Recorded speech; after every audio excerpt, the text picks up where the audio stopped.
Questo servizio è offerto da FDL Studio, servizi web e grafica per la vostra azienda.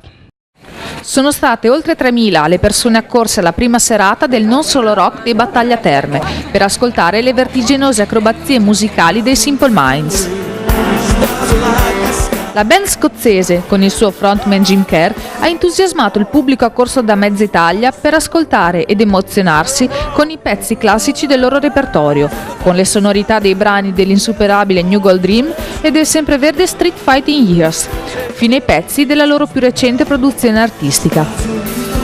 Beh, Simple Minds è un pezzo di storia del pop rock sicuramente, proprio un pezzo di storia, anche se io sono come età, magari sono cresciuto un po' con un'altra generazione, però meritano sicuramente. Per me i Simple Minds sono il massimo, è un pezzo di storia della mia vita, proprio bellissimo, tutti i dischi loro, ho visto tanti concerti loro. Questa serata cosa vi aspettate? Di divertirci come nel 98, quando siamo venuti a vedere i Simple Minds al primo concerto della nostra vita. E quindi abbiamo anche le maglie dell'epoca. Esatto. Michele. Siamo carichissimi! E da dove venite? Bologna. Tanta strada e Simple Minds li seguite da tanto tempo? Sì, da quando eravamo giovani, diciamo. Da quando eravamo giovani? Certo! Tu sei sicuramente un papà, vero? Io sono un papà, sì. Sei venuto con la famiglia? Sono venuto con la mia famiglia, e con gli amici, un sacco di gente.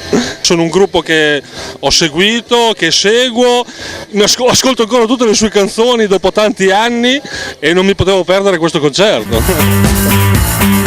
Un coro collettivo ha accompagnato l'esecuzione dell'immensa Mandela Day, con tutto l'impegno civile e politico che questa canzone si porta dietro e che fa sempre tornare la mente a quegli ultimi terribili anni dell'apartheid sudafricana.